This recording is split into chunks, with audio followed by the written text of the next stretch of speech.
my name is Mandy Holloway, and I'm delighted to introduce episode 5 of The Power of Five. We are 5 behaviour change specialists who come together quite regularly to just share our ideas on leadership.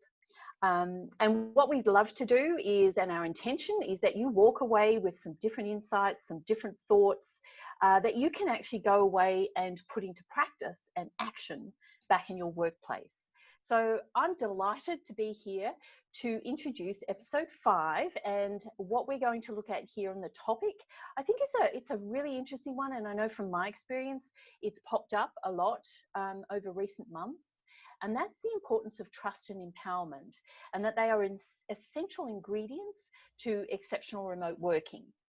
And yet what we've seen is leaders increasing and resorting to that increased micromanagement. And often they're doing that under the illusion of, oh, I've got to increase the kind of communication I have with my team while we're working remotely. So I would suggest that trust and empowerment have always been essential to effective leadership. And what we've actually seen over these last few months, particularly with remote working, is their significance has been amplified. So I'm looking forward to hearing thoughts, feelings, and experiences from one of my wonderful colleagues that have joined me today. So I'm going to throw to Catherine and invite her to share her thoughts, feelings, and experiences. Thanks, Mandy. Couple things jump out at me at once here. One is the illusion of communication, and the other is the amplification of trust and empowerment during this sort of drop kick into remote work that we've all gone through, and the amplification of anything that was pre-existing, actually. But I think immediately to pre-COVID times, when the idea of working from home, I think, was still regarded with some skepticism and mistrust, although most organizations had it in some form, a spectrum from, completely to a little bit, maybe one day a week or something. But there were still some limits. There were limits around how often you could do it. And I think there were still the smirks and sideways glances around, oh, so-and-so's working from home again. And so that in and of itself speaks to lack of trust and empowerment. And I don't think, because of that, I think enduring cultural norm, that it's surprising that many leaders, if not all, are finding themselves a little uncomfortable shifting to this, well, everybody's working from home all the time. How do I control them? It must be like herding cats, right? How can I trust that they're doing their work if I don't see them and I don't bump into them all the time? And certainly, if that cultural mindset existed pre-March the 15th, it still exists now, and to your point, is likely amplified. So there's an opportunity here to just recognize, what was it pre-COVID, and are there any belief systems or myths or mindsets around working from home, and whether or not people can or cannot be trusted and empowered to do their work. And then certainly in that space, I think about, and if there is any concern on your part as a leader, what are you doing to ensure that you've set crystal clear expectations of, the who, what, when, where, why, that you are giving people the adequate skills and resources to do the job that they have been asked to do. And then you get out of their way, give them that autonomy, give that mastery and relevance that Dan Pink talks about all the time, and really enable and empower them to activate and leverage their best self. So I do think it's a hangover from pre-COVID. And to your point, I think the micromanagement and the hyper connectivity is an illusion of communication and control, and something that as we move forward, we're going to have to get a handle on. Yeah, great. I think it's interesting, Mandy, and you and I have talked about this topic before, around this difference between communication and connection, and especially with the virtual work that's happening right now. But even before that, I think we have to connect first to build trust, because when I think about the teams that I've been a part of, the organizations I've been a part of, if we start communicating before we connect, it actually within that relationship makes us question whether or not we trust the person delivering it, right? So they may be a great communicator, but if I don't have any connection or trust with them, or excuse me, connection with them, I probably don't have a lot of trust in them either. In the email world, we call this spam. And of all the meats out there, spam is toward the bottom of the list in gaining trust, right? And so there's a reason why starting with connection is important. The other piece of this, I would say, is if we have an established relationship, but we move into a time where we focus more on communication than connection, like COVID, making sure that our teams are on track, all that type of thing, it can feel very one-sided, and it can feel also very shallow. And obviously shallow doesn't inspire any trust. So if we fast forward to now, where we have an increased virtual work in the midst of COVID, we have separated teams, and I've been, as a leader, even more focused on communicating projects, tasks, deadlines, while requiring everybody to communicate with me on their progress and issues. Without that time to connect, my communication really deteriorates trust that they have in me, and they start to see me as a task maker instead of a leader. And I obviously that's not what we want. So yes, you can build trust by being both timely and focused in communication, but that's only once we've actually set that groundwork for connection and the trust that comes from it. So do you think connection, Joel, Shawn, do you think connection gets impacted more greatly because we don't have the face-to-face, so that we've relied on that accidental connection, or they're just the odd smile, and because we don't have that, it's even worse? I think it can be. I mean, I think this goes back to intentionality, right? I think if we understand the situations that we're in right now with team members, distributed potentially all across the globe, feeling like they're in their own little bubbles, feeling isolated, if we're not intentional about some of these things, very quickly they're going to feel like the team is different, right? I don't trust my team members because I don't see them. I don't trust my leader because the only thing I see from them is either through email or Slack or Microsoft Teams, right? It's these messages that just keep pouring in. So I'd agree with you. It's definitely tougher. But I think if leaders are intentional about it, they can bridge that gap. Absolutely.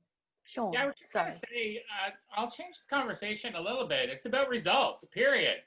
Like clearly communicated results. I don't care what you're doing at 9:45 or 2:40. Like, who cares? It goes back to Tom Peters and one of the first business books that I ever read was hire good people and get the hell out of their way. Like, oh my God, if you are like have to check in and what they're doing and then that's a hiring problem. That's on you. You hired that. That's your mess. And I think it's like when you have clear vision and expectations, the trust is obviously a big part of it, but I really don't care if it took you 2 hours. I'm about the results. The best boss I ever had before I went into this whole speaking consulting business, I worked in Ottawa for a big company, international company, and my big boss was in Toronto, so 5 hours away. He would say, I'm coming to see you on the last day of the month. You know what success looks like. I'll see you in 30 days. Best boss ever, because he didn't really, unless I needed to talk to him. And I think that sometimes we get lost in the details, because the trust part, how do you define trust? The optics, that person that's at work till 9 o'clock every day, I don't know what they're doing. Maybe they're playing on Facebook. Maybe they're doing stuff that are not really producing results. I don't want to reward that. So I think it really comes down to results, and then the trust has to be there to get the results. Yeah, totally agree. And it's such a weird concept. It always has been. Like even before COVID, like I've had leaders who would look around the office and see who's at their desk, and if I can see you, I'm assuming you're doing something. But to Shawn's point, like they're on eBay or Kijiji or their Facebook. Like just because you're sitting there doesn't mean you're doing anything productive. But even think of the way in which we operate with sales teams. Like we have sales teams out there all over the place. We don't see them. Like we don't know that they're out there doing, like we trust that they're doing their jobs, right? And this has always been a thing. And now all of a sudden it's like, well, I can't trust you doing your work if I can't see you. You've always had people out there. Like my background, I used to be in the restaurant industry. We had restaurant managers all over the place. I didn't see them all the time, but I knew they were doing stuff. Like I didn't have to physically see these people work to know they were doing it. Any brick and mortar retail is the same way. But somehow, now that, the IT guy or whatever is sitting at home, well, I don't know if they can do it. Well, of course they can do it. We've been doing this all along. This isn't new. And as far as, Joel, your point about trust, like, can we trust them if we don't see them? Of course we can. Sales teams are all over the place. I trust them. Brick and mortar managers are all over the place. I trust them. Airlines have got people all over the world. We trust them. Like we trust our people, even if they're not sitting in front of us. But this COVID thing has got people in a different headspace of, now my office team who used to sit around me is sitting at home. Can I trust them? Do I know they're doing work? Of course they're doing work. So what do you interesting think? Dynamic, just to that I have some clients who were quite used to having reps that they didn't really see, but they trusted them to do their work. And with COVID, now that everybody's working from home, doing different things, all of a sudden they're not sure if they're doing their work, right? So it has kind of switch things on its head a little bit, which is interesting. It's an interesting thing you brought up. Yeah, no, I totally agree. I think it has switched it up. And one of the thoughts that I have, and I'd love people's ideas around this, is that I sometimes think in a pre-COVID world, we use the word trust, like I've got to trust my people. And the replacement for that was hope. I hope they'll deliver. And so our delegation conversation wasn't actually that great. But what happens now is our delegation conversation is amplified because we can't go and look over the person's shoulder, do a little walk by, do a little run by.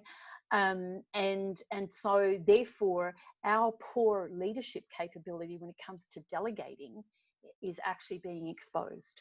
So I always think we have this fear of micromanaging, and then we have this, I'll hope that they deliver, right? And what I say is that the pendulum swing has gone from one end to the other. And what we need to do is have a very disciplined, accountable conversation to delegate the work. And that's where I think the wheels have come off. And well said, Mandy. And I always think the two questions, and I always say this when a new hire comes on, these are the two questions that the new hire and their supervisor. What do you need to be successful? And what do you need from me, the supervisor, to be successful? Because that's going to be different for everybody. And especially in COVID, that some people are, oh my God, some of my clients are like, I never want to go back. This is best. I've been the most productive. And they're like, whoa. And other ones are totally lost. And those two questions of what do you need to be successful and what do you need from me? Because that's going to be personal for every employee. I think offers a big opening and goes to your point too, Joel, about communication. Yeah, I just want to have a riff off of that. Oh, riff, yeah, sorry, go ahead, riff, Shawn. Todd, and then I'll come back. Yeah, I'm gonna riff, but I have a riff off of that, Shawn, which is, as leaders, we really need to be focused on the why and the how, or sorry, the why and the when, right? Because the why is all about the importance and the when is about the urgency. So as far as the what and the how, like over to you guys, right? Like, what do you got to get done and how are you going to do it? That's great. But here's the high level, right? Like, I need to make sure that you understand the urgency around things and you need to understand the importance of things. So if I can do that as the leader, then I trust that you're going to take care of the rest. No, I was That's my riff, Joel. It was a beautiful riff. It was amazing. No, I guess one of the things I was thinking about is in our previous episode, we talked a lot about the relationship between trust and vulnerability. And I'm guessing there are a few people watching today's episode who are realizing like, ooh, I've already blown this, right? Like I haven't been very trusting. I've been maybe micromanaging. And I think this is a great opportunity for you to be a little bit vulnerable and have a real conversation around it. Go back to your team or go back to a team member where you feel like you've been maybe over applying your management style and just say, hey, I think I blew it. Right. And this has been new for me. I haven't been managing a distributed team, COVID, stress, all this kind of stuff's going on. Let's call a timeout and let's start over. And going back to Shawn's, questions is, what do you need from me to be successful? and how do we want to do this, right? So that you feel like you're getting what you need, but that I also understand, where things are headed, or that we have some level of trust, right? And so I think until we can call that timeout and have that conversation, I'm worried that there are going to be some leaders out there watching this that are like, well, I've already been doing this for 6 weeks now. If I change now, I'm going to look stupid. And I'm just saying, the time is now. I mean, if you really want to build trust with your team members and let them feel like they can make a contribution without you being standing over their shoulder or hitting them every 5 minutes with a message on Microsoft Teams, call that time out, have a conversation about it. And wouldn't that be cool if, as a leader who maybe had that revelation, that they decided to say, hey guys, oh my God, this was a big shift for me too. And I realized I've been behaving this way and it's not actually the way I wanted to do it. I kind of want to do a timeout and see what, like, again, we talked about admitting mistakes and admitting if I had a do-over, I might do it differently. But also just something to consider is that leaders to recognize that you can be fully available to your team all the time and not be fully present with your team all the time.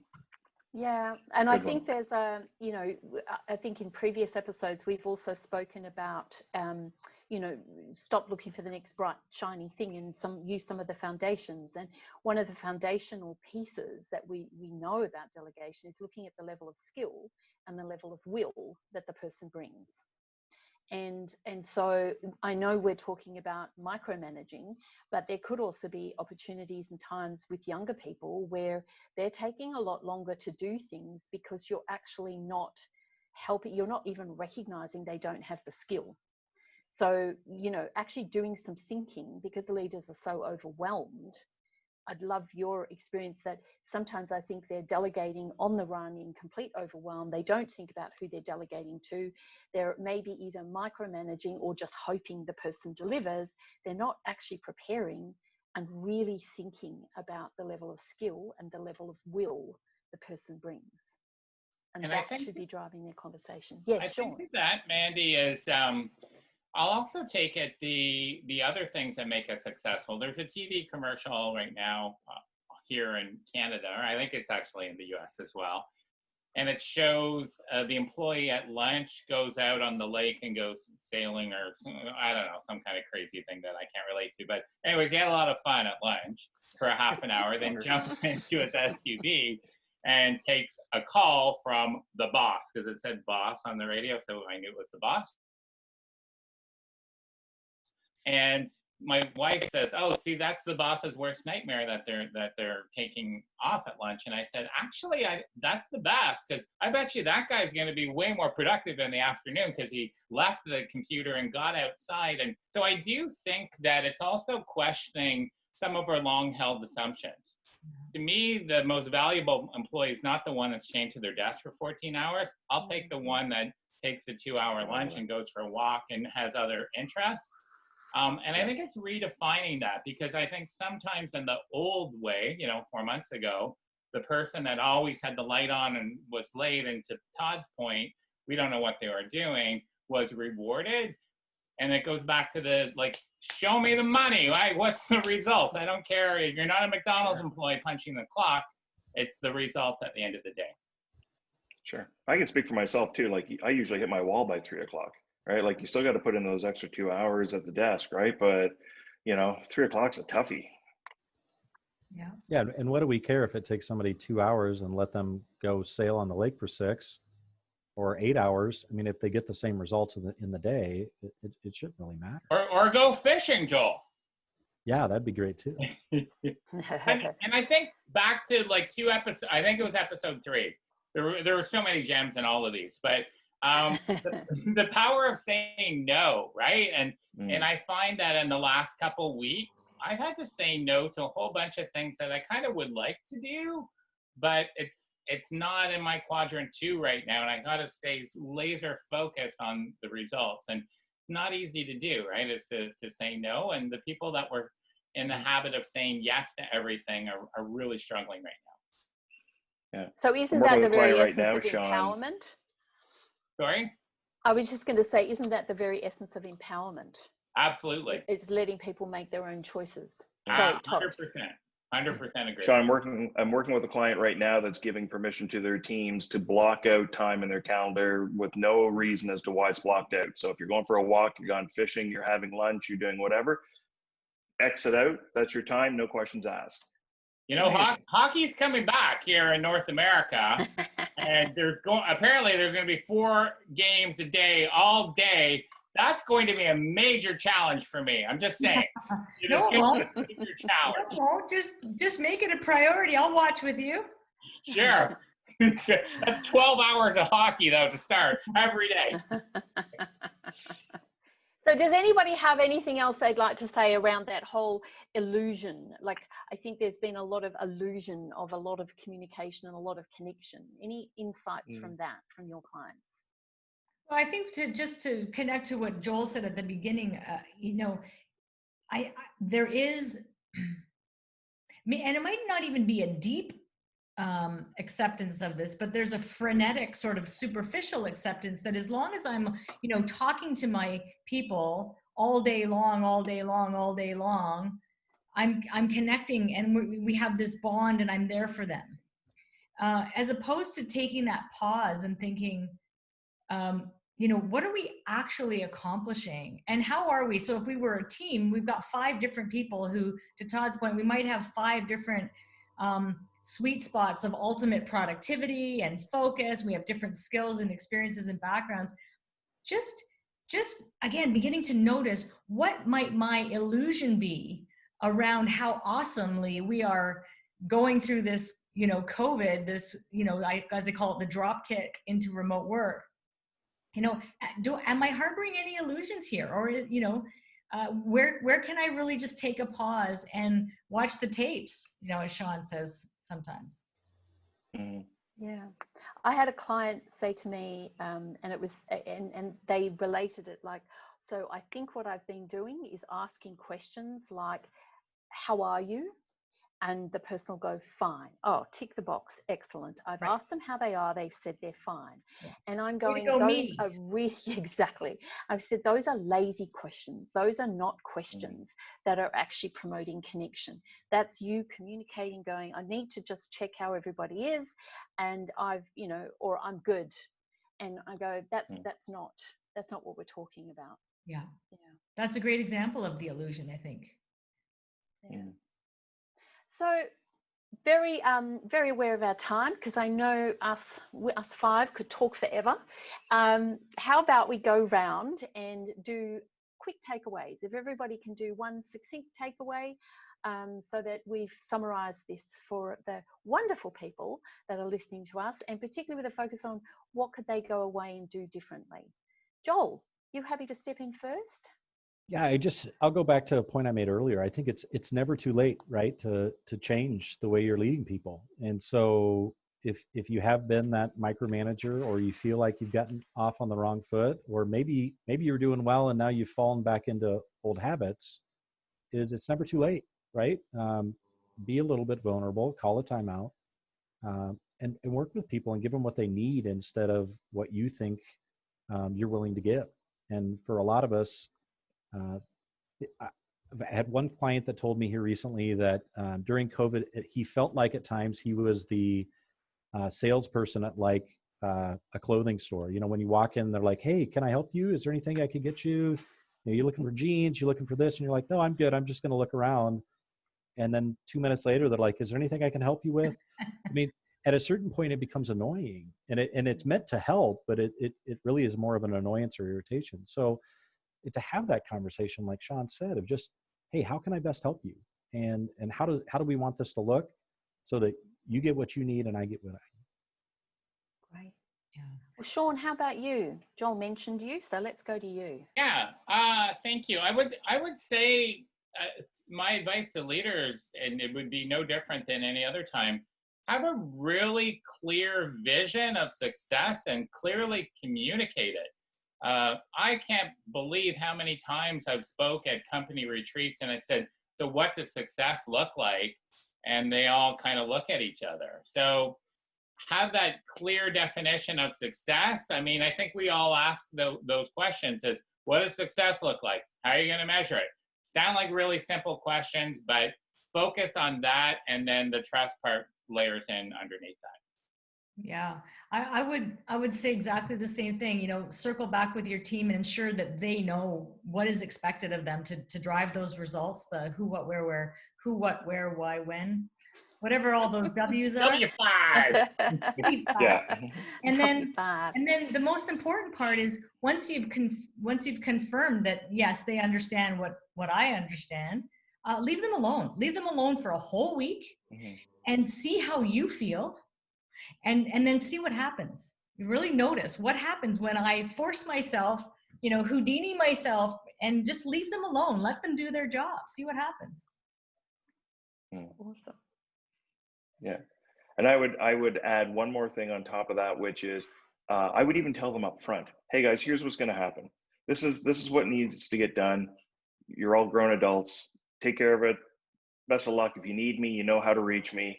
But I'm going to go do my work. You go do your work. And just in saying that, there's a leap of faith and a trust that's saying, I get it. You guys are good. And allow them to do their things when they need to do it. If it's late at night, during the day, you know, depending on how they have to get done. But at the end of the day, they're going to give you the result that you need by the time that you need it. And that's all that's important. And as a leader, here's the added bonus. Think of all the extra time you get to do your stuff because you're not calling up all your people, following up on them to see if they're doing their stuff. Go do your work. It's great. Yeah. I'd love to add, just from what we talked about, is go back to your basics of delegation and really have a look in the mirror and see how you're doing it. And you're not just hoping they deliver, you're not micromanaging, you're actually creating discipline, rigor, and intention, which is what we've talked about a lot over the series. So thank you very much to my colleagues, Power of Five, Change Behaviour Specialists. It's been amazing working with you all again, and I look forward to episode 6. So don't forget to join us for episode 6. Thanks, everybody. Thanks, Mandy. Thanks, Mandy. Hey guys. Bye, everyone.